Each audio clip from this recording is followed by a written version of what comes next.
Mayor, I'd like to call the regular meeting of the Elmwood Park Mayor and Council to order for October 19th, 2017 at 8 p.m. On roll call, Councilmembers Churdo. Here. Dombrowski. Here. Golobeck. Here. Lonsino. Here. Work. Here. Giandomenico. Here. Mayor Coletti. Mayor Coletti. Good evening, ladies and gentlemen. Guest is here. We have a nice night in store for you folks.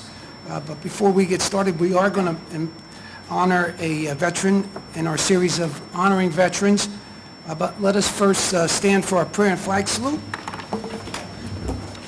Ladies and gentlemen, tomorrow will mark the one-year anniversary of the loss of our beloved Mayor Mola.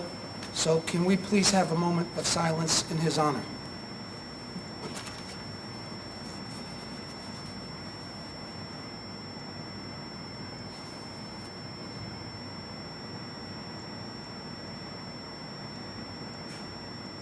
Thank you. O God, our Father, we ask you to bless our meeting, which we entrust to you, your fatherly care and protection. Please remove all selfishness and prejudice from our hearts and implant therein a keen sense of justice and a greater love for you and our neighbors. Guide us in our deliberations so that our decisions will always please you and bring you peace and happiness to our community. Amen. I pledge allegiance To the flag of the United States of America and to the republic for which it stands, one nation, under God, indivisible, with liberty and justice for all. Whereas Chapter 231 of the Public Laws of the State of New Jersey require at the commencement of every meeting a statement of compliance be read by the presiding officer. Now, therefore, be advised that the meeting requirements for this meeting have been met by publishing an annual meeting notice in the Record in the Herald News of Woodland Park and by posting such notice in the office of the Borough Clerk as well as in a public place within the municipal building and by notifying interested citizens. Said notice was posted on January 5th, 2017, and ladies and gentlemen, this meeting is being videoed and will be cableized channel 77 by that young man behind the camera there, and it's just a shame that we don't have another camera here where we can pan on him. But I think if the camera goes on him, then we got to pay him an extra $100, so we'll do without the second camera.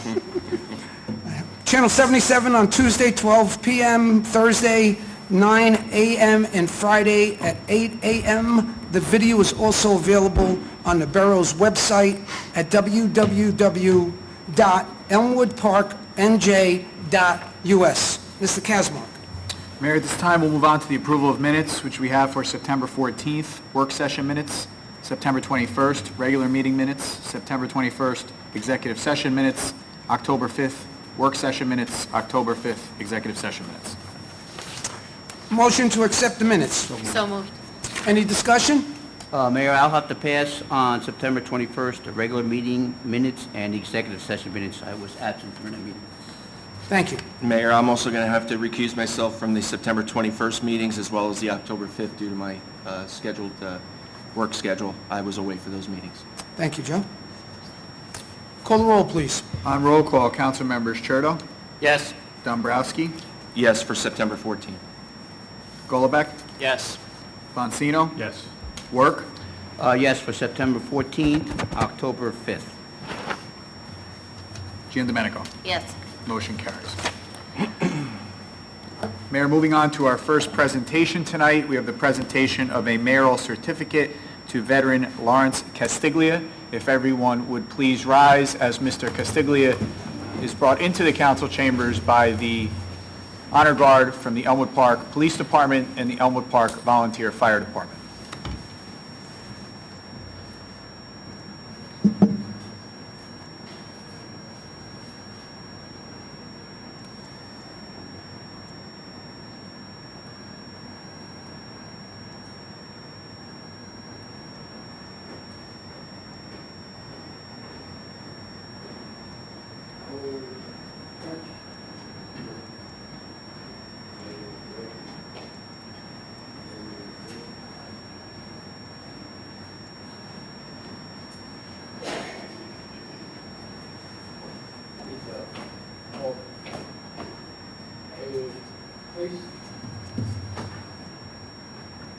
Please be seated. Mayor Coletti. Ladies and gentlemen, whoever has served in our armed forces is a hero. And tonight, we're going to honor one, Larry Castiglia. Lawrence Castiglia was called by the draft board in November of 1965, just before his 19th birthday. Just 6 weeks later, Christmas Eve, Larry received notice to report for active duty on January 17, 1966. While at the draft board in Newark, an announcement was made that 25 men out of the 1,500 present would be selected for the Marine Corps. Larry was one of those 25 men. Larry, along with his new comrades, were told they were headed to Vietnam. And if anyone would rather serve in the Army, they should raise their hand at once. Some of the men did and were replaced, but Larry did not. He asked the question, if I'm going to Vietnam, who would I rather be surrounded by? The answer was obvious, the Marines. Larry was leaving behind a job as a department head in a textile company, a new girlfriend, and a 4-year-old car he just bought. Larry attended boot camp at Parris Island, infantry training in North Carolina, and advanced infantry training in California. He was on a ship headed to Vietnam on June 21, 1966, just 5 months later than his notice to report for active duty. He spent 10 months around Chu Lai and 2 months near Da Nang. During Larry's second month in Vietnam, he was assigned to the Bald Eagle Reactionary Force, which was meant to respond to any unit that was in trouble within their area of operations. Larry was involved in 13 major operations and dozens of smaller ones.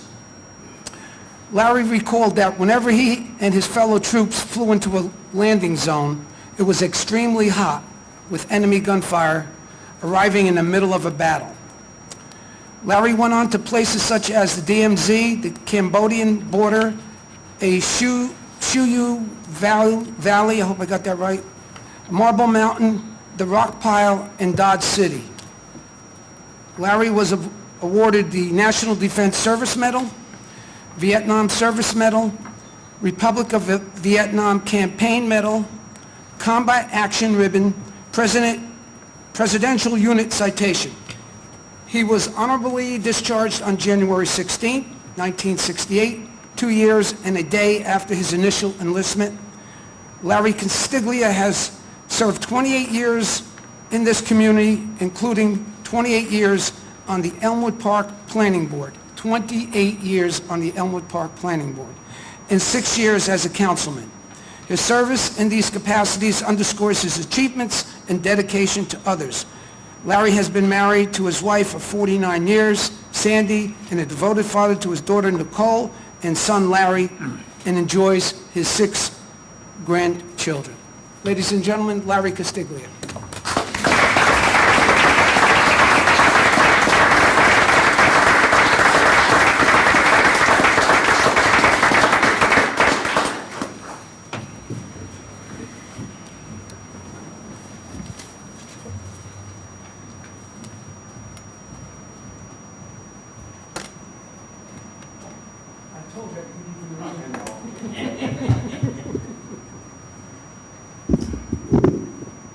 Larry, this is, it's phenomenal. I remember back 69, I was 18, I went to the draft board, and my mother was crying and all that stuff, and then Nixon came along with the lottery and saved myself.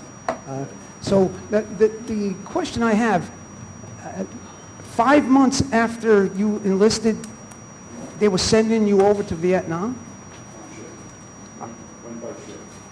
By ship? Went by ship, took a month to get there, but many of the guys in my unit went by plane, so they were there, 2 days later. So it was 5 months from enlistment date to overseas.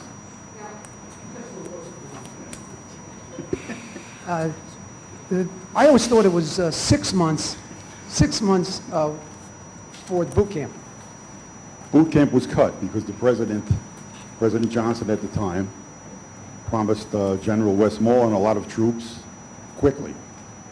So actually, Marine Corps boot camp was 12 weeks. It was cut to 8 for us. Yeah. Did you get the proper training, or did they condense it within the... Everything was cut a little shorter. I went through infantry training, weapons training, advanced infantry training. It was all reduced by a week or two just to get us overseas quickly. Now, I see you had to leave behind your car of 4 years. What type of car did you have? 61 Chevy. Okay, what was it, Bel Air, Impala? It was an Impala. Impala. 327? It was only a 283. 283? Tree on the tree. Did you do a little racing with that? A little bit. 21? Oh no, we weren't out here. I was in Hudson County, Oh, that's right. Connolly Avenue, Kennedy Boulevard. Did you make any money racing, or? No, I didn't. We never bet. The other item I noticed was that you had to leave your girlfriend, newly found girlfriend, and I hope it was your wife. Yeah. Next September we'll be married for 50 years. Wow.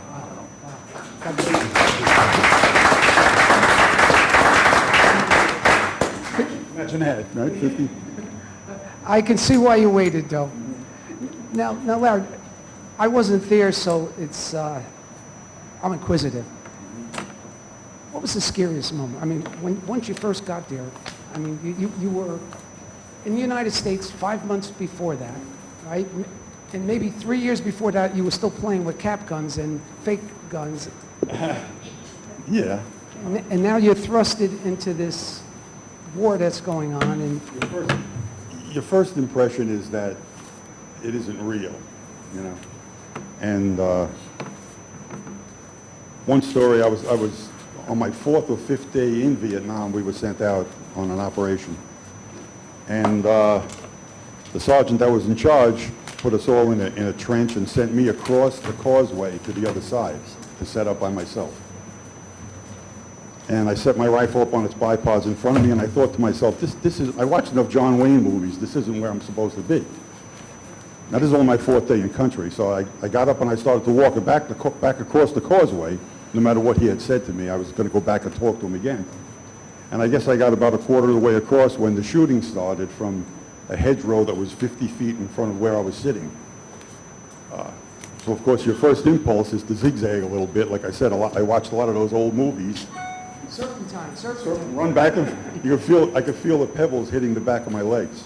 So I went to slide into the ditch where all the other guys were, and I guess I hit it a little too early.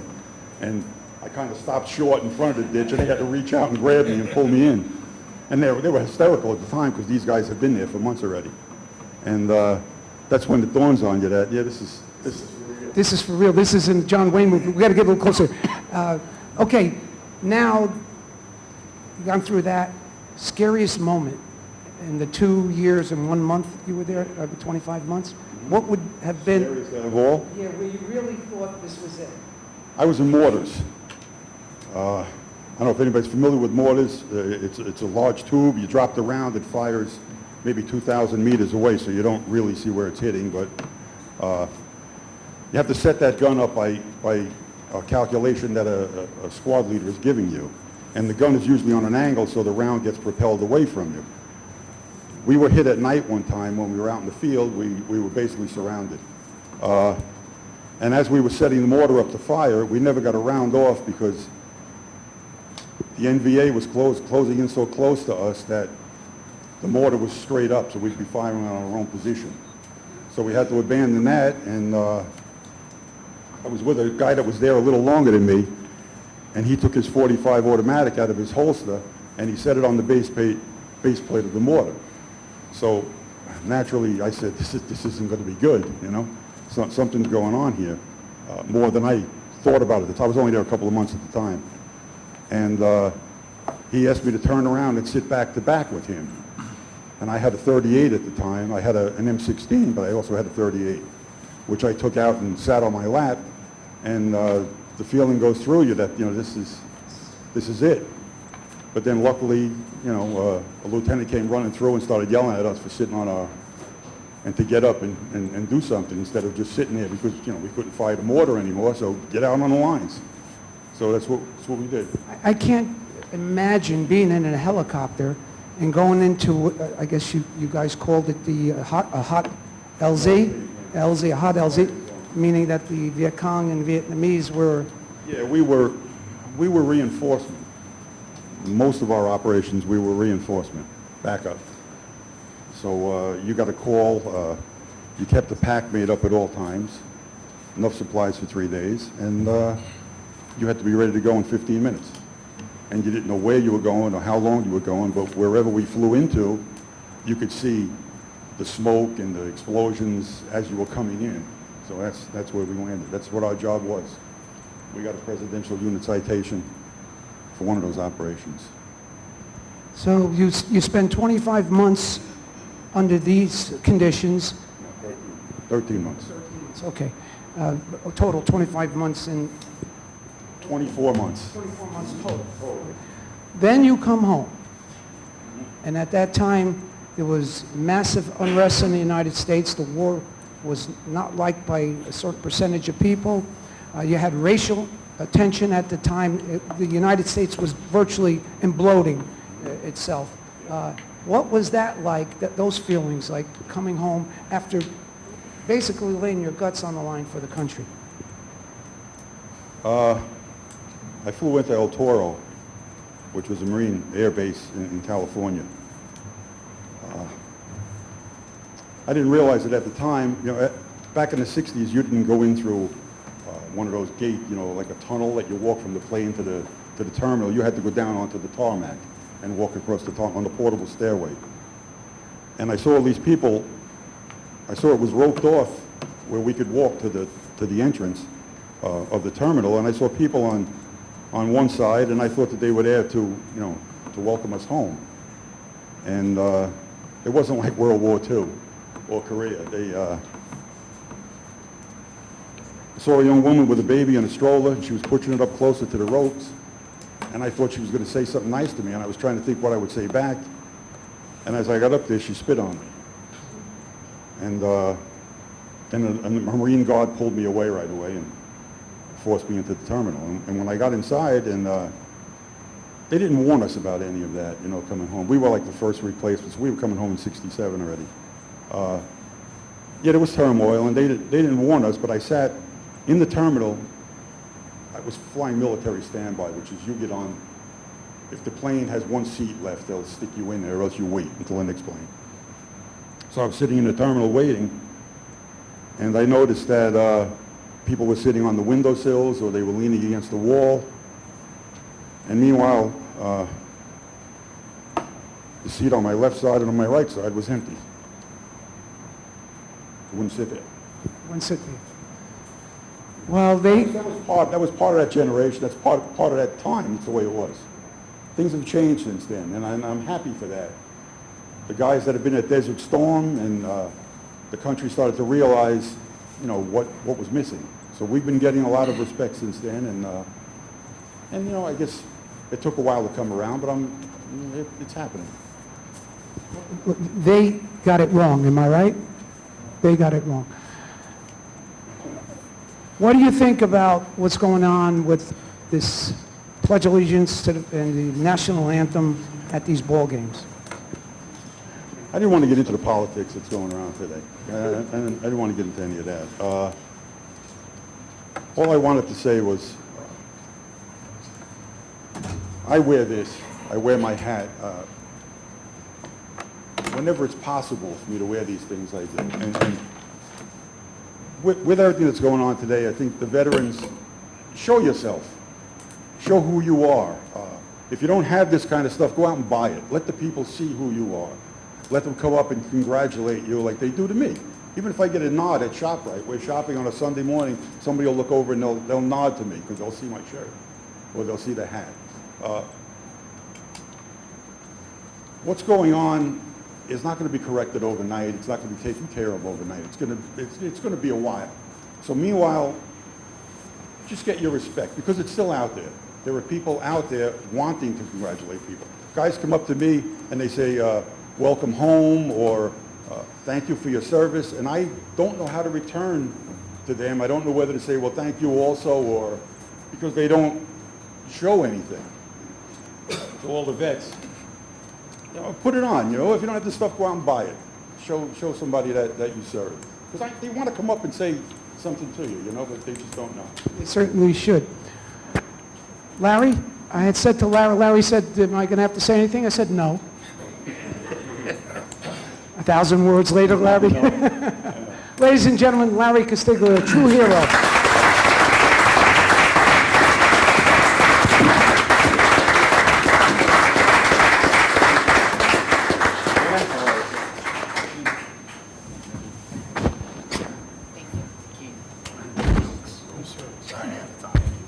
Settle down. One more small item here, Larry.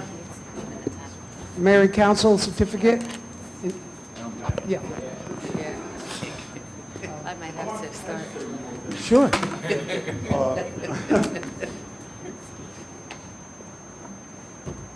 The mayor before, Mayor Moeller, he brought up my service many, many times at the council meetings, to the point of me almost being embarrassed. But he was the type of guy that asked questions about what happened, and you could tell that he was listening. A lot of people, you speak for a sentence or two and their eyes get glazed. But he was very attentive. He wanted to know what my response was going to be to his questions. The only other guy since then that's really shown that kind of attention has been this mayor, Mayor Coletti. And I want to thank the council and the mayor for doing this kind of stuff for the veterans. We've been at Dunkin' Donuts a few times, and he sat there and listened to my stories, so he knows what's going on. Thank you. Thank you, Larry. And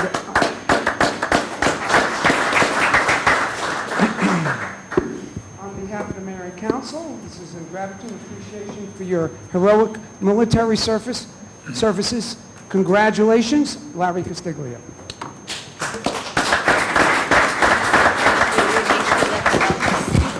Mayor, if you would remain down at the podium, I'd like to call forward representatives from the Elmwood Park Patterson Elks Lodge to present Mr. Castiglia with a certificate.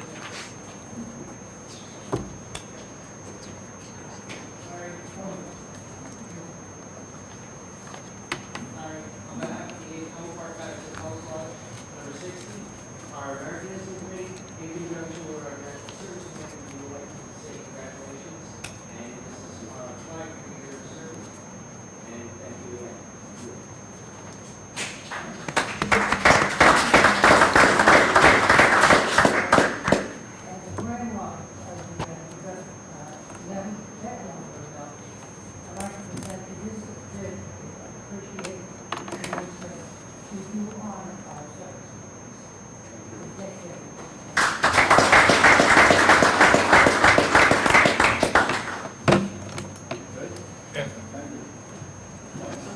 Before you dismiss the guard, should we allow the council to speak? Sure. Mr. Caswell? Sure. Mr. Work? Larry, we've become very close friends, almost my drinking buddy every Friday night at the American Legion, but it's been an honor to work with you. Now I know why you're so cool, calm, and collected, even sitting up here, while people are, passing their remarks, but you are a true hero, and it's, like I said, it's an honor and to serve with you and to work with you. And Sandy, you got a good guy there. So hold on to him. All right, thank you. Thank you, Keith. Mr. Dombrowski? Thank you, Mayor. Or should I say Dan Rather. You did a good job. Larry, we've been doing this now with a few veterans over the last few months, and, hearing the stories that come back from our veterans, for someone who has not had the pleasure to serve, kind of reminds me and says why, we do this, why we do what we do today. But I do want to remind people out there that, these are men and women that are coming back from service, and all these years later, they could tell the story like it was yesterday. Something that you'll never forget. The service that you have given to this country and the things that you have gone through. And it's a little heartwarming and yet depressing to hear some of the things that you had to go through, and then to come home and not be recognized for what you have done. from my generation and for future generations, I hope that's all past us. I know we're going through a little period right now with what's going on with people's personal choices, but I'm very honored to know you, and I'm very thankful for you and everybody else that has served in our country, and thank you, Larry. Mr. Vansino. Larry, I guess I was a child in the 60s. I was just starting Gilbert Ave School as you were entering the Marine Corps. But there's a very informative documentary I've been watching on PBS about the Vietnam experience, starting from when the United States got involved in the late 50s, through the duration. And when you realize that probably nearly 3 million Americans served there over the course of those years, I think at the peak it was over 500,000 U.S. troops. Some 50,000 were killed. But in the years I've known you, what's really inspired me about knowing you is your quiet pride of being a United States Marine infantryman. And I want to thank you for your service to our country and also your service to our community. Really make me proud to be a resident of Elmwood Park and to have known you personally. Thank you. Thank you, Lou. Mrs. John Domenico? Thank you, Mayor. I think those people who know Larry know that he has maybe about 5 loves: his wife, his children, his grandchildren, his country, and his residents of the town, as well as his cars. So, Larry, you're a true hero. You're a great person at heart. And thank you for the services to your country, but also to our residents as the councilman, and for always being there for any guidance. Thank you, Larry. Thank you. Mr. Churchill? Thank you, Larry. Thank you for everything you've done. Thank you for being a good friend to myself and to the community of Elmwood Park. Thank you. Mr. Golombek? Larry, thank you for your service to our country and your service to Elmwood Park through all these years. The one special thing I always think of when I hear Larry Castiglia is that you are genuinely liked and respected by everyone I've ever come across in this community, and I think that says a lot about you as a person. So, thank you. Thank you. And back to you, Mr. Kasmark. Mayor, at this time, I'd ask everyone to please rise for the dismissal of the color guard.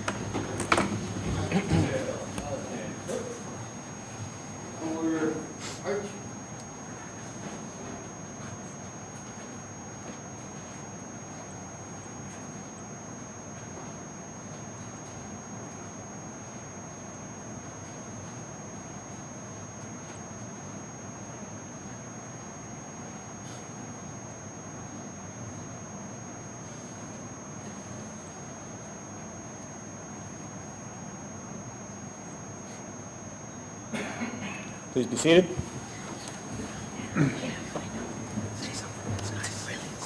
Kasmark? Mayor, I'd like to call forward for our third presentation tonight, members of the Elmwood Park Volunteer Ambulance Corps, who are going to do a demonstration of the Lucas system.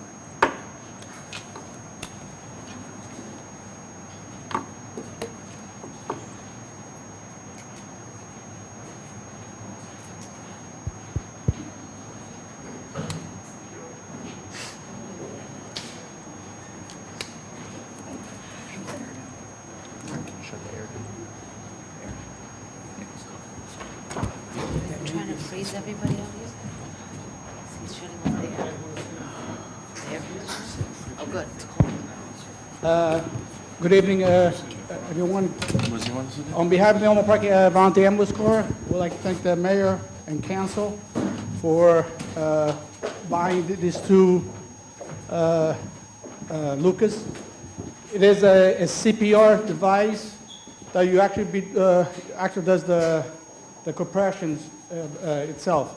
My assistant chief, he's going to do a demo, and he's going to explain how everything will work. Again, thank you for Mayor and Council for providing the Lucas device. It does do mechanical CPR, which is a very beneficial tool in the medical field for us, especially when we're out in the harsh environments doing what we have to do to make sure what's best for our residents. This device is very easy to put on, and has been proven by many studies that it does make a big difference in the chance of survival of a patient. So naturally, you have your patient here.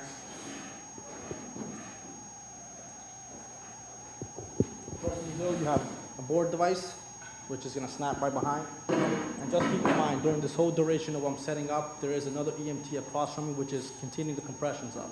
So no matter what, we don't interrupt anything. We make sure that the compressions are being given by the other EMT, so we have blood flow to the brain, and we're preserving everything in the brain for as long as possible before this device gets put on. Second, this Lucas device, it's going to go right on top of the board.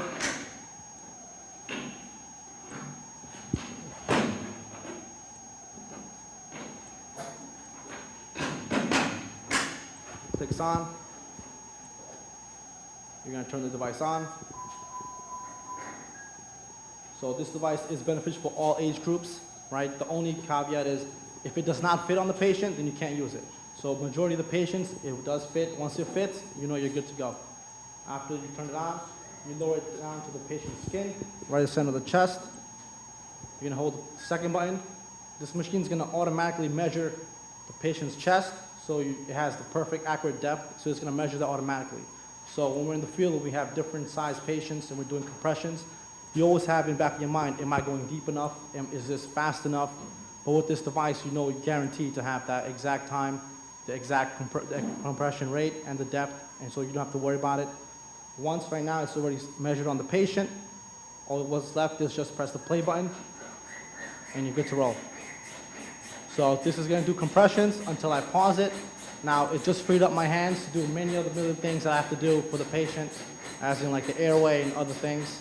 So definitely a very beneficial tool to have on our ambulances. So thank you again so much for providing us with 2 of these, 1 for each ambulance, and it's going to make a very big difference in someone's life one day. All right? A question, you talked about size, is that adjust in case you do get a bigger man or a lady? Usually the chest, like no matter if someone's large, the rib cage never grows. So the rib cage usually stays around the same time, the same size. So if this will still clip on the patient usually. Yeah. So you might have someone large, but the rib cage usually is like the same depth, so it's same the width. So it usually does get on even large patients. And one, part B of the question, that pulsation, is that monitored so that you're sure that you're not like suffocating the person? It's automatically measuring the depth when we first size it up. The machine does it automatically. So then it is pushing the correct depth down into the patient, yeah, at all times. And it's doing it at a very rate, so the machine's not gonna get fatigued. We'll get fatigued when we do CPR, but for now, like we will have peace of mind knowing that it's continuous flow, which is gonna increase the chance of survival for the patient. Yeah, the only time we will not use the Lucas is on babies and elderly people that's 100 pounds or lighter. That's very frail. Yeah, depending on the history and all that, and also if it's like a car accident, automatically we do on the Lucas device. So it could be used for a child? Yes. Yeah. And baby, no. It's all just, one example I can give is, for example, if you put a child down in here and the child is too small, I could probably lower it down. You hear that sound? It means that it's not going to be effective on the person, that the person is too small. So that's how you can always check yourself. Yes, sir. We all know that there's 2 parts to CPR, so where's the other part? Is the patient being given oxygen? Yeah, that always remains the same. What this device does is pretty much it covers the circulation part of CPR. The airway part is what we do automatically, what we already trained to do in our ambulance corps. Yeah. So this pretty much frees up our hands, so we can assess the ALS with other things and have other things going on. Rather than having one EMT devoted to the compressions, we could have more free hands and do other many things during a CPR call. Yes. Do they have one for pediatrics, for small children? This it sizes on. If it fits on the child, and you may bring the suction mechanism down, and if it fits, you could do CPR using this device. But my question is, do they make one? They don't. No, not for, generally with that, you just manually do it with your hands. It's not an age more, they go by the weight of the child. Yeah. I believe it's something 6 years old, 5 years old? Yeah, it all depends on the size of the child and if the machine is able to fit on the child. It'll evaluate that by how far it comes down. Yep, as like I demonstrated before. Once it's on, and I lower this line, if the child's over here, we're good. If I have to lower it more further down, that sound means that the child or that vision is too small for the machine. So, You'll come out with that next year. I'll help you. It is something that's very effective. Unfortunately, in our field, we do use it a lot, and hopefully, the turnaround will be more effective. No, I just wanted to say, I think I said this probably a couple of meetings ago, at one of the meetings I attended down at the Falmouth Ave. They were just at the tail end of their first aid meeting. And what really impressed me, other than the fact that the technology has changed so much in the years since I served, was the attention to detail and the professionalism of this squad. And they're constantly looking to improve their skills to be there in service to the residents of Belmont Park. And when they came to us with this proposal, it was a no-brainer. They explained exactly how this would be used, how it would benefit the residents of Belmont Park, and you can see from the demonstration today, they made the right decision. I want to thank them for that.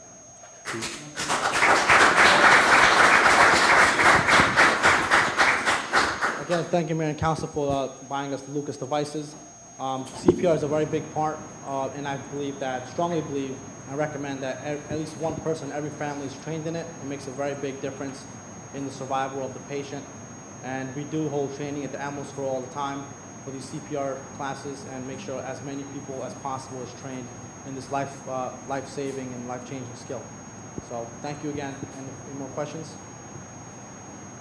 Thank you for allowing us to be here and demonstrate. And also, if anybody is interested, they could call us. Our number is 201-796-8077, and we'll be able to give some information how to set up a class. We do have 3 CPR instructors.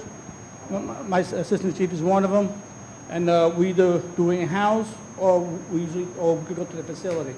We do it at the fire department, we do it at the rec department, but if there's any resident that's interested, give us a call. Again, it's 201-796-8077. Thank you, Mayor and Council. Thank you again.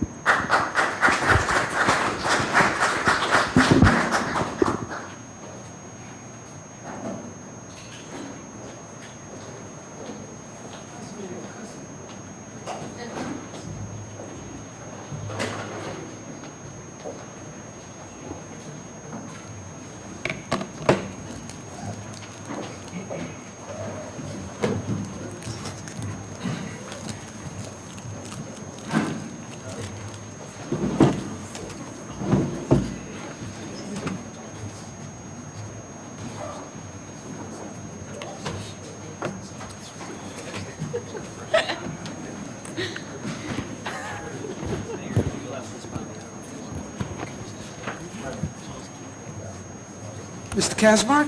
Mayor, this evening, under ordinances on second reading, we'll begin with Resolution R 349-17, introduce ordinance 17-30 on second reading. Whereas public notice has been given by the Borough Clerk that an ordinance entitled, "An Ordinance to Fix the Salary, Wage, and Compensation of the Police Officers of the Borough of Elmwood Park, County of Bergen, State of New Jersey, from January 1st, 2018 through December 31st, 2025, and whereas said ordinance was introduced and passed at a meeting held on Thursday, September 21st, 2017, and that further consideration of this ordinance will be taken up at this meeting. Now, whereas all persons interested in said ordinance are given the opportunity to be heard concerning same, now therefore be it resolved by the Mayor and Council of the Borough of Elmwood Park that an ordinance entitled, "An Ordinance to Fix the Salary, Wage, and Compensation of Police Officers in the Borough of Elmwood Park, County of Bergen, State of New Jersey, from January 1st, 2018 through December 31st, 2025, pass on final reading." Mayor will need a motion to open to the public. Motion to open to the public? So moved. Second.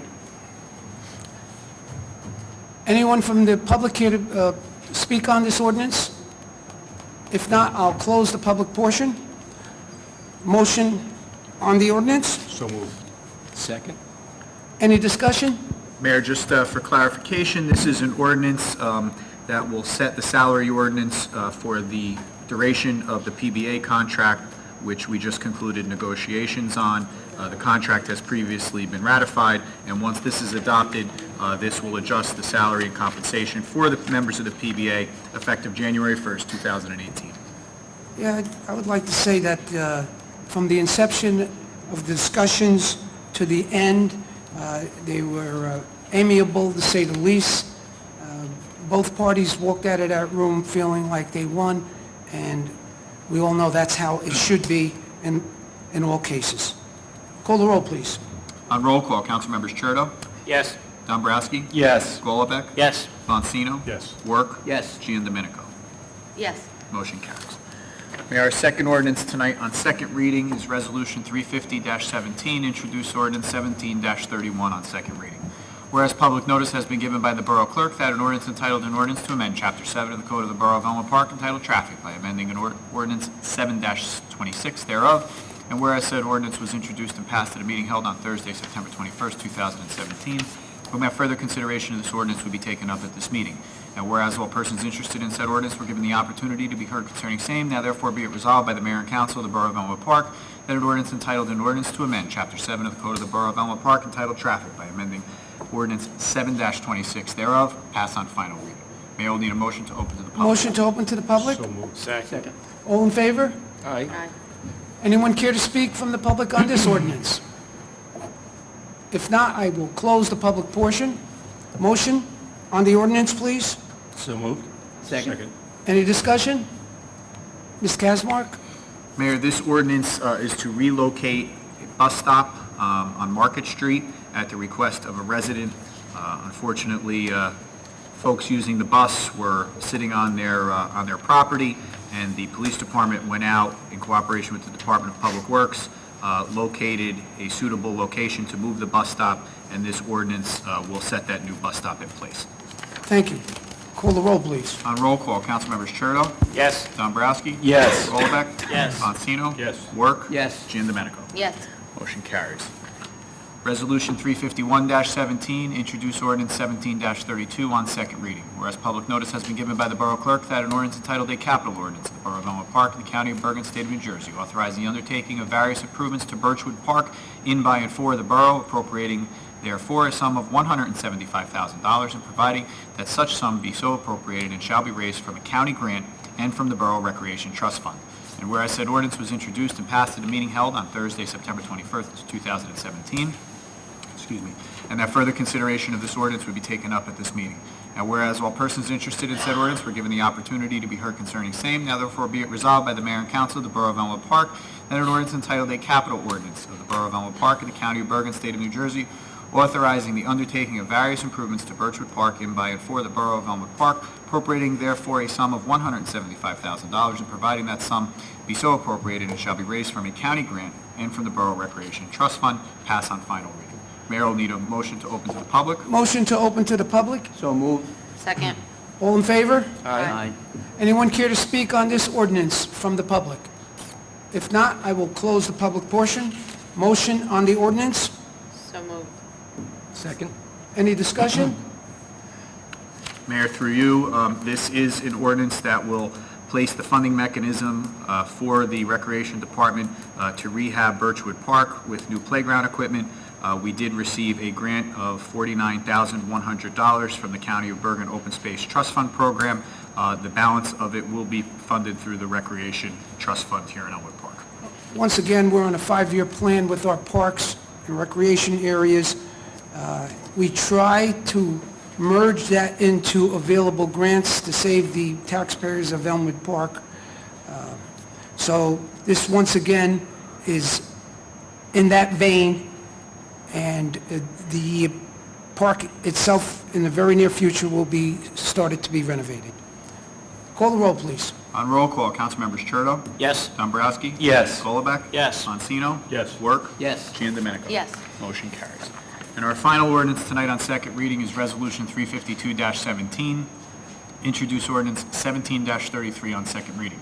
Whereas public notice has been given by the Borough Clerk that an ordinance entitled a bond ordinance to authorize the acquisition of a new pumper, fire engine, including original apparatus and equipment in, by, and for the Borough of Elmwood Park in the County of Bergen, State of New Jersey, to appropriate the sum of $542,500 to pay the cost thereof and to make a down payment, to authorize the issuance of bonds to finance such an appropriation, and to provide for the issuance of bond anticipation notes in the anticipation of issuance of such bonds.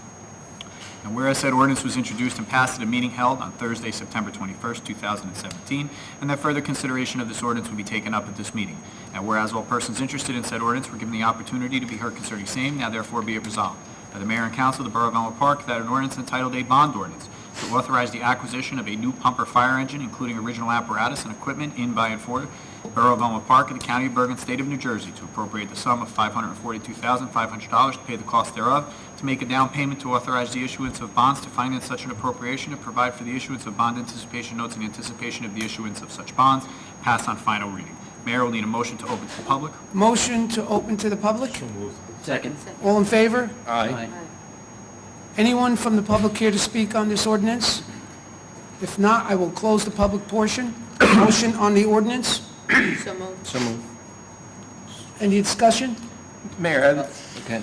Yeah, Mayor.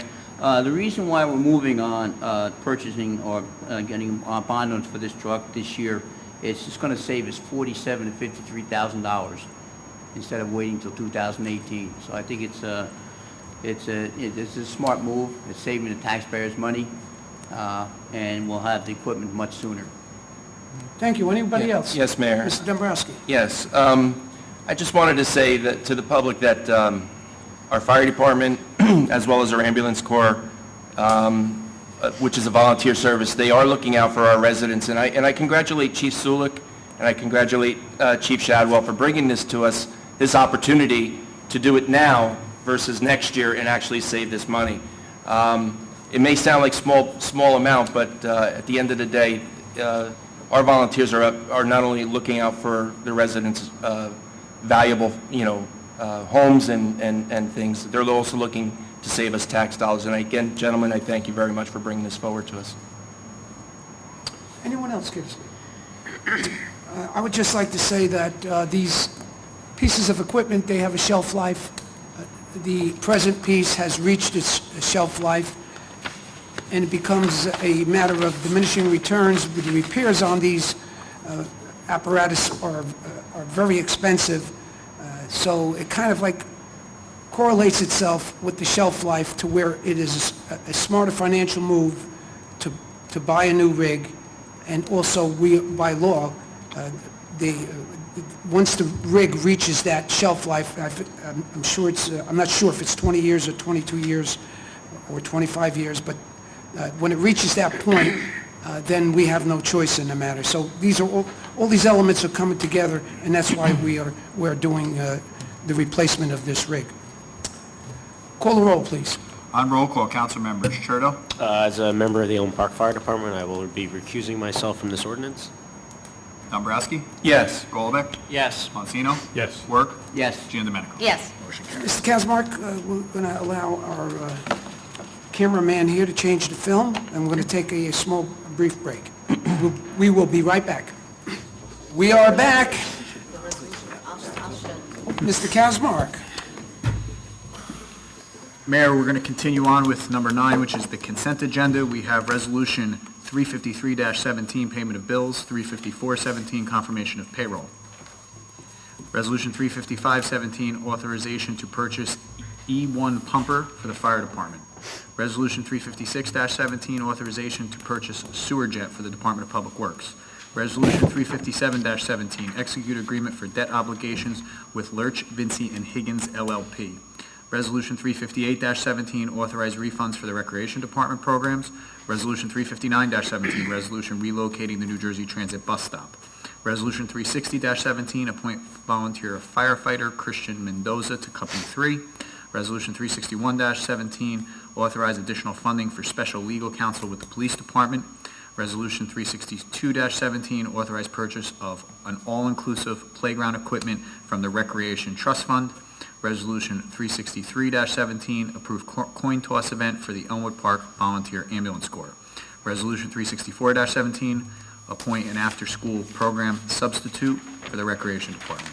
Resolution 365-17, appoint Department of Public Works laborer Tyler Lewinsky. Resolution 366-17, authorize submission of the 2018 Community Development Block Grant application. Resolution 367-17, award bid for the water tank replacement to Fisher Tank Company. Resolution 368-17, authorize person-to-person liquor license 0211-44-007. Resolution 369-17, appoint public defender Kurt J. Gensler, Esquire. And Mayor, that is due to the unfortunate death of our current public defender, or our former public defender, John Dutch. Mr. Geisler will just serve until the end of December. Resolution 370-17, appoint special counsel, Finance Department, Mark Medeo, Esquire. Resolution 371-17, appoint lead investigator for an internal affairs investigation within the police department. And Resolution 372-17, a resolution to authorize the acceptance of this consent agenda. Motion to accept the consent agenda? So moved. Keith, can we just pull the R-355? 355, okay.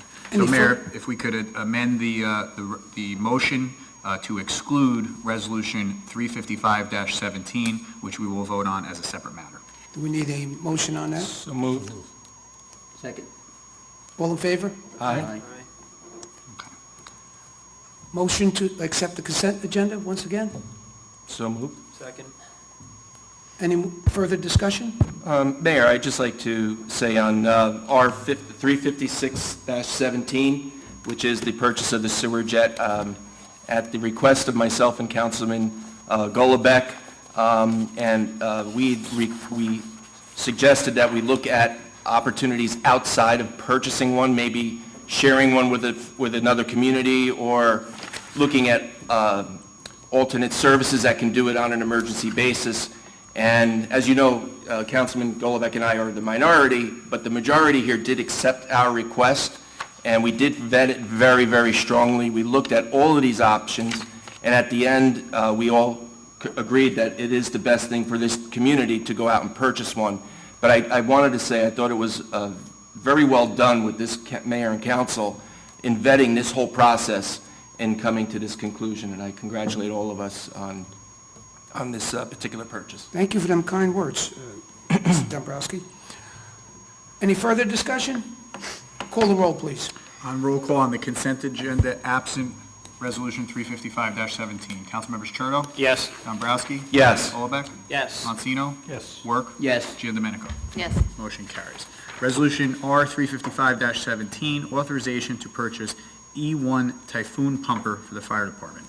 Whereas a request has been made by the Elmwood Park Volunteer Fire Department to purchase an E1 Typhoon pumper, and whereas bonding was introduced at the September 21st, 2017 regular meeting of the Mayor and Council, and is set to be adopted at the October 19th, 2017 regular meeting of the Mayor and Council. And whereas funding for the installation of the radio equipment is to be provided by the Fire Prevention Trust Fund in the amount of $14,835, therefore be it resolved that the Mayor and Council do hereby authorize the purchase of E1 Typhoon pumper based on HGAC F12-15 HCO4 contract in the amount of $516,029, which will be funded by Ordinance 17-33. And be it resolved that the purchase is contingent upon the completion of the 20-day estoppel period of our bond ordinance. Motion to accept the departmental reports? So moved? No. No, I'm sorry. This is on Resolution 355-17. Oh, I'm sorry. Second. Any discussion? Monsino, Dombrowski. Call the roll, please. On roll call, Councilmembers Churdo, Recuse. Dombrowski, Yes. Golombek, Yes. Monsino. Yes. Work. Yes. Giandomenico. Yes. Mayor, under departmental reports this evening, we have the Recreation Department report for September, the Recreation Advisory Board minutes for July 24th, Finance Department report for September, Library Board minutes for July 17th, Police Department reports for September, Municipal Court report for July and August, Department of Public Works for September, and Millennium Strategies, our grant writer, for September. Now a motion for the departmental reports. So moved. Second. Any discussion? Call the roll, please. On roll call, Councilmembers Churdo, Yes. Dombrowski, Yes. Golombek, Yes. Monsino. Yes. Yes. Work. Yes. Giandomenico. Yes. Motion carries. Mayor, that concludes my portion of the agenda. Council reports, let's start off to my left. Maggie? Yes. The Board of Ed meeting coming up for October is going to be October 17th, and I believe that they had a time change for 6 p.m. in the high school teachers' cafeteria for the presentation on the Energy Saving Improvement Program for the work session, and 8 p.m. for the regular meeting. That's it, Mayor. Do you have to go back in the time machine, or What did I say? you said October 17th? That's 2 days. I'm not going back. I'm Oh, not my going back God. 2 days. Yeah, I'm sorry. I'm on the wrong week. This change of skipping one meeting has messed me up. I apologize. Mr. Cherno? So in the world of the Department of Public Works, a lot has been going on, but I picked a couple of bullet points to talk about. So 143 emergency markouts have happened within the last month in regards to water, sewer, and gas leaks. Or water main break has been repaired on Augusta Street. Every Thursday, they've been operating and flowing fire hydrants on dead ends to help with the constant flow of water. Hydrant was repaired on Birchwood Ave. The town on the 3rd of October started the townwide hydrant flushing. Yard waste is suspended and leaf pickup has begun. So please make sure that you find out what day your leaves get picked up. And you want to try to time that as best as possible. So for example, if your leaf pickup is on a Thursday, try to do your best not to do your leaves and put them out on the street on Sunday or Monday. More importantly, if it's heavy rain is going to follow, because the leaves are just going to go down the street and they're going to find their way into the quickest spot, which will be that manhole, and then it's just going to clog that manhole up. If you do have grass clippings, you can always drop them off during the week at DPW during operating hours, and on Saturday, I believe through 8:30 to 12. Again, TVs, if you have a TV that's on the street, you have to call the recycling department and talk to Pat Burke, and she'd be more than willing to help facilitate that TV to be picked up. And welcome to Tyler Lewinsky to the Department of Public Works. Thank you. Mr. Cherno is speaking with Scott Cars, our director at the DPW, and he is going to suggest to us next year we extend the yard waste pickups one more week because it seems that would be more beneficial to the community considering the leaves aren't really coming down at this point. Yeah, it's a tough it's a tough juggle. Even in I'm an HVAC, and our night service for the winter starts November 1st, but we're probably going to be pushing that up a week too. So I agree, Bob, and we definitely have been working on that, and we'll make that recommendation. Excellent. Daniel? Thank you, Mayor. The Board of Health had their monthly meeting on Monday night, October 16th. Some takeaways from that meeting. Actually, this week there was a flu clinic. 51 residents received shots, including half of which were seniors in the senior center, so that's a positive thing. And in many cases, the borough is reimbursed by Medicare for those flu shots, so it brings down the cost of the borough on that end. There was discussion among the board about possibly bringing in officials from Bergen County and the Bergen County Health Department in early March, early spring, to give a presentation about foxes and coyotes and other animals that have made their way into this part of the county and this part of the state and are infringing on our everyday lives. So we need to get used to it and learn how to cope with it and coexist. So that's something the Board of Health is considering.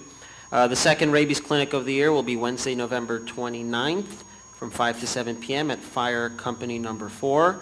Licenses will not be issued at this clinic, but it is important for those who do not have their animals vaccinated to do so. And with that, progress, Mayor. Thank you. Daniel, can you see if they can include kangaroos in that discussion with those? I believe there's one specialist in the state of New Jersey with that animal, so they have a tight schedule. So I'm going to look into it, Mayor. Please do so, because we've had a sighting. I think he lives on the corner. Mr. Monsino? Yes, Mayor, thank you. Again, I want to thank our ambulance corps for coming in to demonstrate the Lucas device After they acquired it, that was one of the first things they did, was to reach out and ask to get some time at a public meeting so they could demonstrate it not only to the folks in attendance, but to our residents that view on TV. New Jersey SEM is preparing for the electric commodity auction. I should have more details on the strike price than that in about a month or so. The current contract expires in June. They held the gas auction, but I still haven't received the results of that auction. Hopefully, at our next public meeting, I'll have some information on that. And over the past few weeks, our police chief passed along a couple of letters of recognition that came in from residents based on interactions that they've had with our police department. And I just wanted to publicly thank Officers Keenan, Garalo, and Sergeant Sudol for their efforts. They really demonstrated community policing in those interactions, and they're a reflection of not only their professionalism, but the professionalism of our entire department. Thank you, Mayor. Mr. Dombrowski. Thank you, Mayor. Friday on October 27th, the Homeowners Association will be having their monthly trip to the Sands Casino. It's a $30 fee. You get $30 back, and you get $5 food coupons, so you're really getting all your money back that you're spending to go. The bus will leave from the rec center at 10 a.m. and will return back at 7 p.m. Anybody who is interested in reserving a seat, please call Linda Colombini at 201-966-7694. The Chamber of Commerce, if people have been noticing maybe this past week, there's a bunch of children walking around town, visiting some of our businesses. Well, they tried something this week where it's a scavenger hunt, where they're giving a list of items to get from either a business, whether it be a menu or a picture with the mayor, or something with the emblem of Elmwood Park on it. But basically what it is it's encouraging our residents to go out and visit our members of the Chamber of Commerce. There's prizes that will be given this Saturday at Parkway Lanes to the team or the individual that collects most of the items from the scavenger hunt. Since it's still going on, you could still participate, and my suggestion would be, if you're interested, please call Jessica at Gloria's Florist at 201-796-2054, or just stop in and she'll give you all the details. I'd like to mention that tonight we did approve the police contract, and the mayor mentioned that he feels that both sides got made out well. I like to mention that I believe that the residents of Elmwood Park made out on this, because the negotiations is setting us up for years to come to save lots of money, a lot of money. So I congratulate the police department and this mayor and council for coming to a very good conclusion on the police contract. And lastly, as mentioned, we had a passing of our public defender, John Dutch, and I'd like to share my condolences with Tom Dutch and his family on the loss of his brother. And also, our councilwoman had lost her grandfather just recently, and I'd like to wish my condolences to you, Maggie. In progress, Mayor. Thank you. Mr. Work. Thank you, Mayor. I'll try to make this short, but going on our sports programs, the Elmwood Park Little League fall ball season is ongoing, same as the Recreation Soccer League. Both leagues are ongoing. As I tried to get the records of all the teams that are playing, and the only person that got back to me was the fall ball baseball league, 50-70 league, and it looks like their record is 7-3, so they're enjoying a good season. The Elmwood Park Bombers will be hosting Woodridge in this upcoming week under the lights. The Elmwood Park Palmer Pee Wee football team still remains undefeated, 6-0. The Elmwood Park junior and senior teams have a little bit difficult times with the loss of a lot of key players due to numerous injuries. But please come down and support them. They're giving their all. And you can check out the Elmwood Park Bombers schedule and records on the website. The Elmwood Park basketball registration started on 9/11 and will continue throughout the month. The registration fee is $80, and registration ends October 31st. You can register online at http:/register.communitypass.net/Elmwood Park.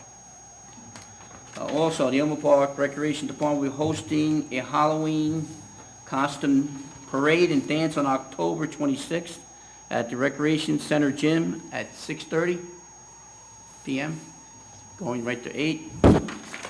And also, the Elmwood Park Recreation will be hosting a kindergarten soccer clinic starting this Saturday, beginning this Saturday, October 21st at 9 a.m. to 10 a.m. The clinic will run for 6 weeks, and the fee is $25 per child. Street hockey registration begins on October 23rd. I don't have flyers for that yet, but I'm sure Dave Stefano will be calling the people that have played in the past. He usually makes the announcement, and the children will be, and if anybody still has this, remember this, it should be on the refrigerator.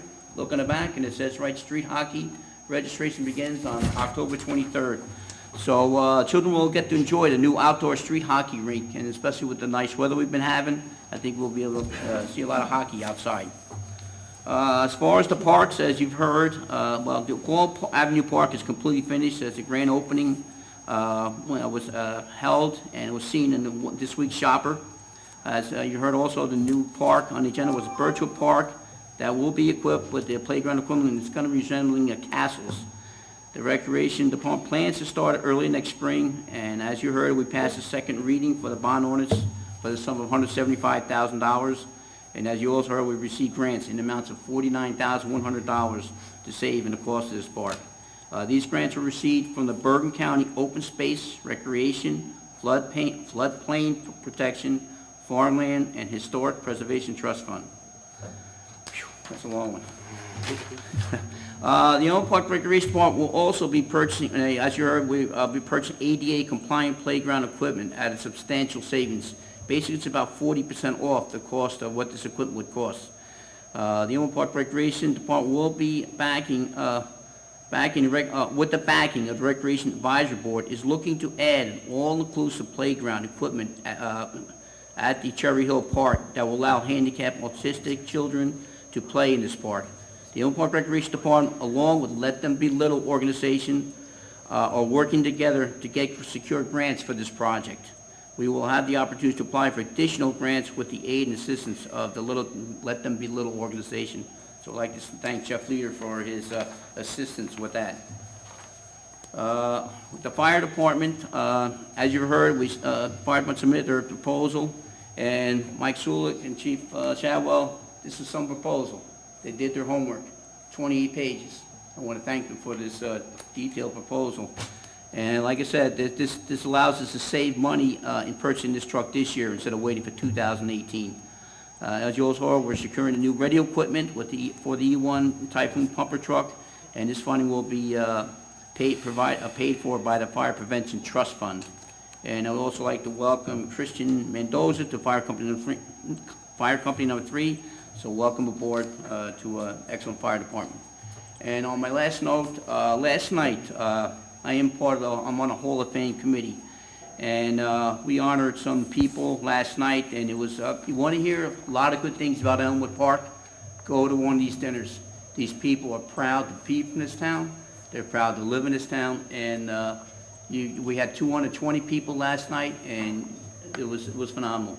We inducted Diane Peterson, she was an equestrian, and also a stunt woman in Hollywood, I believe now. She was in over 200 films. And also Vinnie Fava, who was an outstanding wrestler, who actually started in Don Bosco, but came back to Elmwood Park to finish up his career up here. We also honored we have Legend Awards, and we honored 3 gentlemen that I happened to work with, and I learned a lot from these gentlemen. First one was Mayor Richard Mola. He's been a big advocate of this Hall of Fame. He's been at every single one. This was our 27th annual induction dinner. And he was the one that was awarded the Legend Award, his family. The other one was Jack Cleland. And just to add, the mayor, past mayor, served this town for 45 years. The only mayor of Elmwood Park until taken over by Mr. Mayor Bob Coletti. But it was a very nice dinner. We also honored Jack Cleland. For 50 years, he was the voice of the Elmwood Park football team. And what a gentleman. Worked with Jack for 11 years. right alongside with him on the Hall of Fame committee, and determined right to the end, always looking out for the boys and the children of this town, and for the sports programs in this town. His heart and soul was involved with this town, so it was an honor to work with him. Same to the mayor. Worked with the mayor of 11 years, running 3 campaigns with him, walking the town with him. The mayor, I can't believe the energy he had. He knew every resident, every home, every Republican voter, every Democratic voter, non-registered voter, and he cut a lot of paths through a lot of people's front yards, because I couldn't do it, but he went right across their yards. And last but not least was Willie Mulligan, commander of the VFW for 26 years. He donated so much time and money to the sports programs in this town. The children, got so much assistance from him. He was such a gentleman, a hard worker, and dedicated to all the children. I've known Willie for 26 years. I coached his 2 sons, Patrick and Tommy, and worked with Billy, coaching with Billy for 21 years with the Bombers. So it was an honor and listening to all the accolades for these gentlemen, and it was memorable. I mean, it really was, being that I worked with these gentlemen for all these years, and it wasn't a loss, it was a celebration of these 3 men. It was an honor. And finally, the last was the 2002 and 2003 Elmwood Park boys basketball team. It was funny because I'm honoring these young boys, and they are young compared to me, and I coached 6 of them. And I coached them in the rec programs, and they went on, they came to thank me, and it was an honor. And it was a special team, because when that team went to the district championships and won it, it seemed like the whole town at Elmwood Park came alive. They followed them. It was every game. We didn't have a home game. We were always, we were seeded number 4 that year, and we always seemed to be playing away. When we played Park Ridge for the finals, it was mostly Elmwood Park residents there, and what a following. But it was a great dinner, a great night for Elmwood Park, and like I said, there was so many past people. We had a gentleman who was inducted to the Hall of Fame 7 years ago, 95 years old, still showing up for the Hall of Fame dinner. So it was really a special night, and if you ever have a chance just to go to one of these dinners and hear what these people say about Elmwood Park and East Patterson, I can't forget East Patterson, because most of them played back in those days too. It was an honor, and like I said, it's an honor and pleasure to be on this Hall of Fame committee to meet all these outstanding men from this town. We should really be proud, because there's a lot of good people that came from this town. But thank you. Thank you, Mayor. Thank you, Keith. If I can just piggyback a little on Keith's last thought, and you presented it very well. I think you described to the audience here tonight the mood that went on at the Athletic Hall of Fame dinner. And it was very touching, especially to see the relatives of the 3 posthumously honored people, Mayor Mola, Jack Cleland, and Willie Mulligan, and the emotion that came from their families. And the striking thing of these 3 gentlemen was the fact that there was a common thread that tied them all together. And that was, number 1, sports, and number 2, their commitment, lifelong commitment to Elmwood Park. And it was a touching and a great moment, like you had said, Keith. I also had the opportunity on Saturday to spend a little time with Mr. Dombrowski. We were at the high school field, and we were honoring Lou Abramo for the many years of dedication to the soccer program. I didn't know Lou that well, but in speaking to people about him, he was committed, and he was actually the forefather, from what I understand, of establishing soccer as we know it today in Elmwood Park, and his wife was there along with Joe Abramo, and once again, a touching moment. Mr. Kazmark, that concludes my report, but first... No report. Our attorney has nothing to report today. Thank you, Mr. Giblin. Mr. Kazmark. Mayor, at this time, we can accept a motion to open the hearing to the public. Motion to open to the public? So moved. Second. All in favor? Aye. Anyone from the public care to speak? please come to the podium. We'll take the gentleman first. Excuse me, Frank, we're going to go with the gentleman. Also a gentleman. Frank, there's other gentlemen besides you here. Mr. Sulik, name, address, and please direct your questions to me. Assistant Fire Chief Michael Sulik, Elmwood Park Fire Department, 182 Market Street. Mr. Mayor, Council, on behalf of myself, Chief Shadwell, members of Company Number 3 in the Elmwood Park Fire Department, we would like to thank you for the approval of the state-of-the-art fire apparatus. I'd also like to say that you should all be commended for the constant support that you show the emergency services here in Elmwood Park, the police, EMS, and in my case here, the fire department. So once again, thank you very much. Thank you, Mr. Sulik. And coming from you, that is a tremendous compliment. I think Mr. Sulik will be our chief for the third time, God willing, in the near future. Am I right about that, Mr. Sulik? 3 times, ladies and gentlemen, and I believe that's a record. Is that not? All right, Billy, now here's the record. Billy, you got to break this record. The other gentleman in the audience tonight, Mr. Caramagna. We'll get to you next year. Hello, everyone. Frank Caramagna, 126 Gilbert Avenue. Hey, don't get any idea for Halloween. I'll be brief because the kid worked through so much time. Kid, I tell you, thorough. He did a good job. You know? One thing is maybe one day soon, we're going to fix the audio part because we have a trouble. Mr. Dombrowski comes out very clear. The mayor comes out clear. Somehow, we need somehow better either microphone or whatever we need to make a better sound. Frank, you know what I think it is? I think You're saying Maldives maybe Keith too. comes out clear? Yeah, Keith comes out, yeah, pretty And you were saying I come out clear. Well, we've been trained for opera. So what we have to do is we have to get the balance of the council to get a little opera training. And I don't know if it's the system, but we'll see. We'll take into consideration what you're saying. Well, let's see, maybe a couple of months we fix this. I'm here really to say congratulate Larry Castiglia. You know, we were together for 6 years, working together. A true gentleman. I didn't know much about his, he never told us anything about his marine life, you know. But Larry and I, we shared the same age more or less. And I was called again. I was lucky, just like you. My number was the last one, never called me. I went there for the physical. I had a good time when I had physical. And What number were you, Frank? I was 351. I don't remember the number. Nobody called me, so I didn't care. And they were calling, if you recall, I believe they called from 1 to 90. They got up to 90 with the lottery, Nixon lottery. And I remember the day it came out, and I was 351.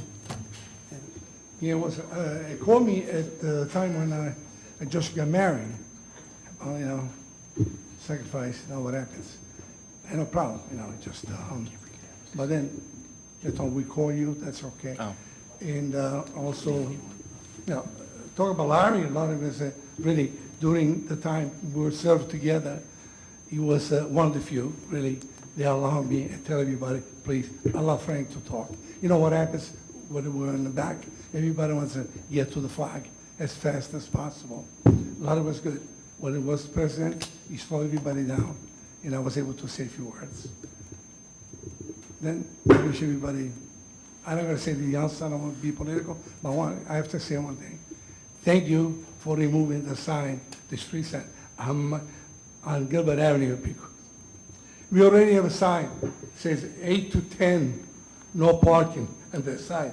Then you stick another one, Wednesdays, 12 to 3 o'clock. I mean, also ridiculous because look comes by. I'm sorry. I know it's Did you get a ticket, but Frank? Gilbert Avenue was, you don't need a sign over there. We already. Yeah, you already have no every parking day, on it, 8 to 10. Thank you, guys. I see. Thank you. Yes, ma'am.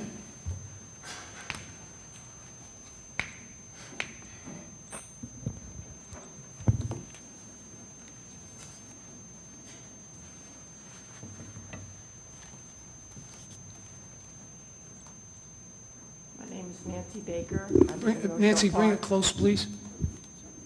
Nancy Baker, I live in Rochelle Park.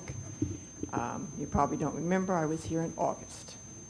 And obviously, nobody remembers because nothing's been resolved. And I know it sounds petty after all this wonderful stuff that was acknowledged tonight, and I acknowledge it, and I'm a patriot myself. I appreciate everything everybody does. But I was here because on August 2nd, I got a parking ticket, which I deserved because I had parked in the wrong place. I was willing to pay that parking ticket, except that I came to pay the ticket with about 6 other people who were all told when we got here at 1 o'clock on August 15th that we were not able to pay the ticket. We couldn't give them a down payment. We couldn't get a notice. We couldn't do anything because the ordinance wasn't actually in effect yet. It had to be tweaked. So 2 of the people in front of me had left work, non-paying. I am retired. It didn't inconvenience me, but not a big deal. Those people were clearly annoyed because they couldn't even get a note from anybody to say they'd been here to give to their bosses. Great inconvenience. And so they said, well, they were passed, you were actually voting on the ordinance right after that. It was ordinance 1718, no parking for street cleaning. So I said, okay, well, how's this going to be resolved? People were inconvenienced. How is it going to be resolved? Well, we'll notify you. How are you going to notify me? By email and by mail. So my statement to that was, if you had my information already, you could have notified me, don't show up at the court. And everybody else could have been notified of that too. But that's passed. Okay. So email and mail. Never got anything. And frankly, at the beginning of last week, I was thinking, maybe they've decided to just drop it. It's 2 months. Never heard another thing. The end of last week, I get a thing from Elmwood Park, and my husband jokingly says, I think you're being arrested. And I go, well, I don't think so. So I open it, and it is that since I've chosen to ignore the ticket, there's a $10 surcharge or whatever you want to call on it, and if I want to object to that, I can go to court, but that will also entail court costs. This is asinine. I'm sorry. Absolutely, and I'll tell you right now, it wouldn't have happened to any of you people or your relatives, because you would have said, I'll find out for you. You had my name and address on August 3rd. And I was perfectly willing Mr. to pay the Kasmar, could you $50. comment? Excuse me. I'm sorry. Excuse me. Can you comment on that, Mr. Kasmar? Yes. First of all, I'm not sure why the ordinance to begin with, which I'm not in government, so I don't know, why for a parking ticket they would even think about a court appearance. I'm not even sure why. Everybody I said to, guess what? I got a parking ticket. But you know what? I got to go to court. I'm not sure why. Every single person I told that to said, you must have read it wrong. Parking tickets, you don't get We points, you corrected don't get that, dear. anything. We You don't corrected have that. to go. Let him speak, and he No, can answer some of that's- your questions. Do you want answers? Pardon me? Do you want answers? I would like the answer. Mr. Kasmar, please. Through you, Mayor, you are correct. The initial ordinance did not permit the ticket to be paid without a court appearance. And in fact, many of our parking ordinances here in Elmwood Park do require a court appearance.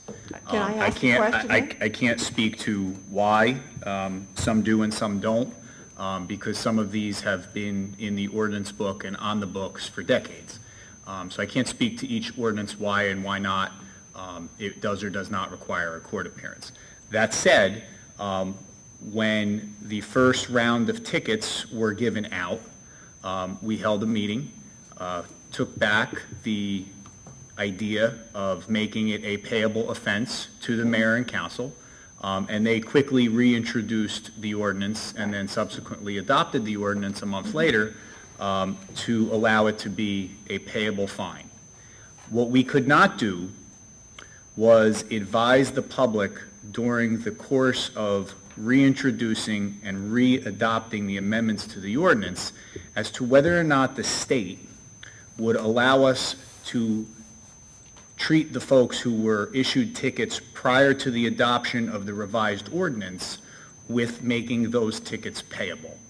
So what we did was, upon adoption of the revised ordinance, making it payable, that Friday morning, after it was adopted, we petitioned the Administrative Office of the Courts to allow us to make all of the tickets that had been issued payable, which was done.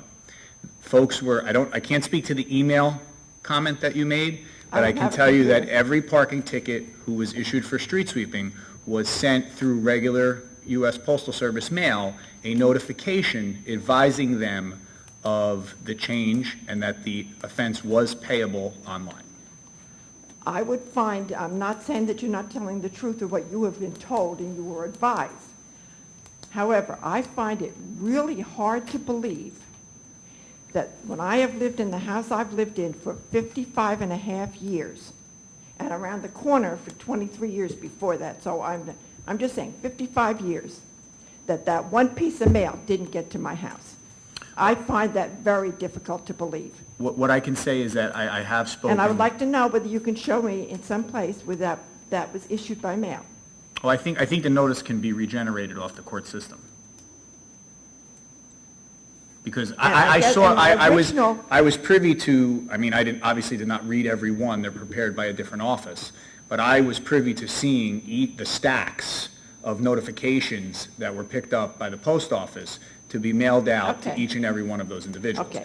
Now, what I can say is this, I can't speak to the post office's delivery aspect of the situation, and I'm not blaming the post office, but what I can tell you is that of the dozens of residents that I've spoken to who were issued tickets, and in most cases they were residents, not folks from out of town, you're the first to indicate to my office or to me I think because they just don't bother. to that you do it haven't, yet. that you did not receive that notice. They probably just thinking, it's $10, I'll pay it, who cares? 50. And I know it sounds petty after all that went on tonight, but I'm just sorry. And my first objection was, you had the information when you knew that it was not payable because it was still in limbo. When you had that, I got the ticket on August 2nd. On August 3rd, you had my information, and anybody else who got a ticket. We could have been notified due to whatever, you don't have to explain why, your court appearance has been put on hold. And we would not have had to appear on the 15th and wait in line, get in line, wait in line to be processed through, to go down, to find out that, by the way, and we can't even give you, and the one woman, she couldn't even give her a note to give to her boss. She goes, I can't generate anything. But again, through you, Mayor, we as a governing body, there is, even though we're all in the same building, there is a separation of the governmental branches of government, even at the Oh, I local level. understand that. I So get this mayor and council, nor my office, can send that notice out or ask the court to send that notice out, because that responsibility becomes the judge's jurisdiction to make that determination.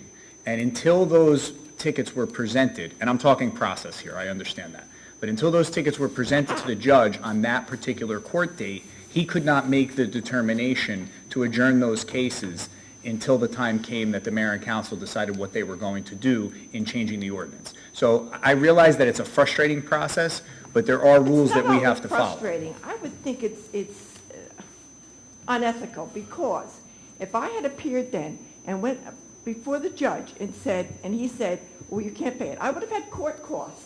And don't say I wouldn't, because I would have. I would have had to appear in court, I would have court costs. So I would have had But court the costs, and judge then I would have adjourned been- those tickets, ma'am. Pardon me? The judge adjourned those tickets until the mayor and council readopted the ordinance. But that Okay. process had to happen before Judge When were they Galena. adjourned? We could not notify you until the judge had spoken on the day of the court date. All right, when were they adjourned? They were adjourned at the, I believe it was the first hearing after that folks were due to report to municipal court for the issuance of those tickets. All right, so that was on the 15th. I'd have to look back at the court Okay, dates it and when was those the tickets were 15th. issued. And the reason I knew there was a problem was because when I got in line with all those 100 people or whatever that were going to court, you have on the wall there everybody's name. I don't know if you're familiar with it, any of you. You have a list and you have a number, and the officer who's standing there says, please, if you have a number, remember your number, it's important. Please, if you have a number, remember your number, it's important. It must have been 30 times that I was in line. So when that list was generated and put on that wall, and my name was not on it, that had already been determined. So it was not determined in the courtroom. It was determined whenever that list was generated, and all the people who got those traffic tickets were not on that list. That's when that was generated. That's when that was determined. And somebody could have notified somebody. That part, I'd have to speak to the court administrator Well, about the it's- dates to in me, which it's that common happened. sense. It's obvious, the name's not there, somebody knew we didn't have to be here. That's just a common sense thing. You got 150 names, 25 people had traffic tickets, their names weren't up there.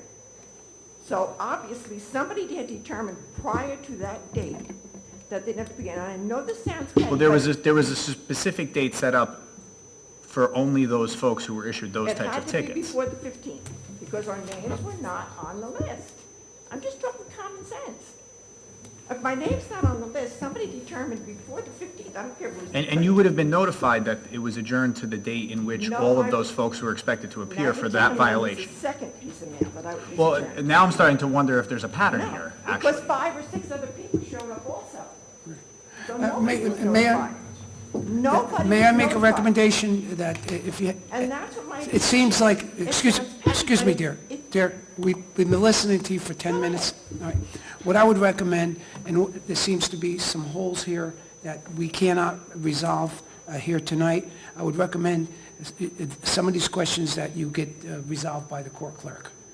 By what? By the court clerk. So I'm going to go to court, and I'm going to, whether I have to pay the ticket or not, I'm going to have to pay court Well, costs. you don't have to, correct me if I'm wrong, you don't have to go to court. You could Just send by it the in. court clerk. And, well, some of the questions that you're asking, not about whether you're going to pay the ticket or not.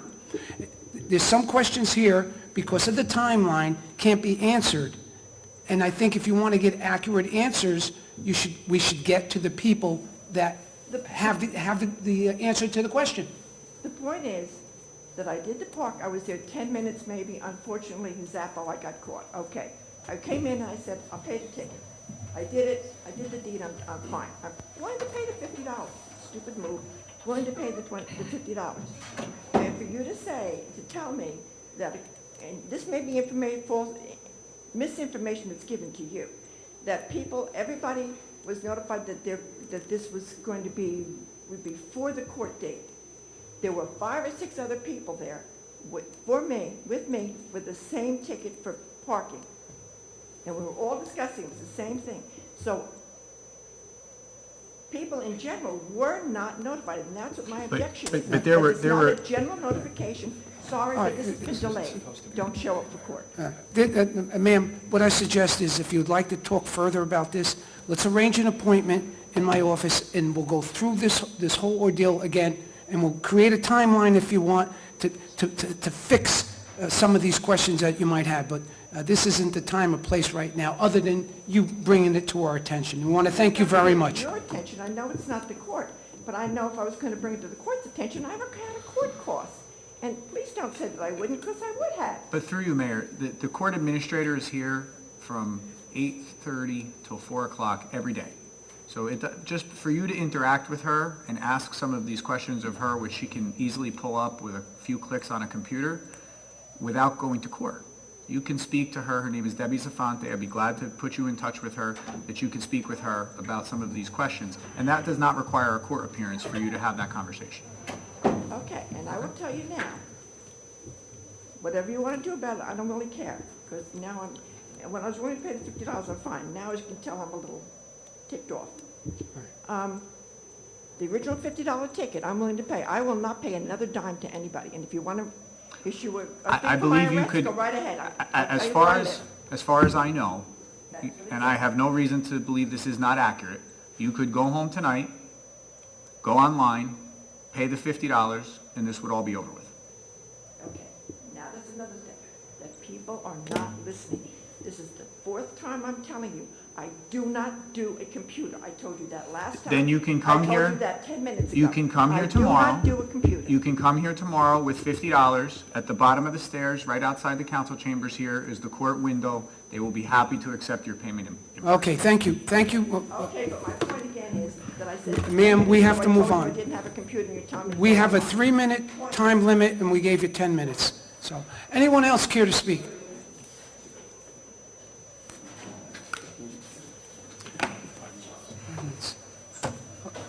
Sir, your name, address? You have, Calcium, I'm 120. just getting a sign here, you have 5 minutes before we have to change the film. 120 East 54th Street, and I've come again to speak about our favorite issue, the lowered speed limit on East 54th Street. The council and the mayor approved that. The final reading was on September 21st. The update that I recently got was that the signs had been ordered, and they could be up by the end of next week. I had inquired when the ordinance was approved. I had inquired as to what would be the best way to notify the public. And what I've been told is that it's going to be put on the Facebook page, the Elmwood Park, as well as the Elmwood Park website. And in addition to that, that all the residents on East 54th Street would receive a letter. Correct. The reason I've come tonight to speak is that the sequence of events is, I believe according to Mr. Kazmark, they intend to put the signs up first and then send the letter. So my question is, can the letter to the residents of East 54th Street go out first and then the signs go up? No, I think that would be non-productive in the sense that the signs verify that the ordinance has been established. So I think the order should be signs first and then simultaneously the letter going Well, out. I just want to point out that we just went through all this with the pilot program for the street cleaning. Everybody said that there wasn't enough notification, and the ordinance isn't legally enforceable until the signs go up. So Correct. my question is, why can't you involve the residents in the process by letting them know in advance before they see the signs? I mean, they see the signs, they're going to know. Mr. Kazmark, you have any? Mayor, through you, I anticipate that both things will happen almost simultaneously within a couple of days of one another. I've spoken to Mrs. Burke, who's going to handle mailing out the letter. I think it's actually already been prepared and ready to go out. And I spoke to Mr. Kartz, and he said as soon as the signs are delivered down to the Public Works Department, they will be installed either that day or the next. Okay. Well, We'll also, just through the mayor, we'll also be sending out a Nixle message. Chief Foligno indicated that to me today. And then we'll use our social media and our website outlets to also get the word out to residents. Okay. Thank you, sir. Thank you for the concern. Anyone else care to speak?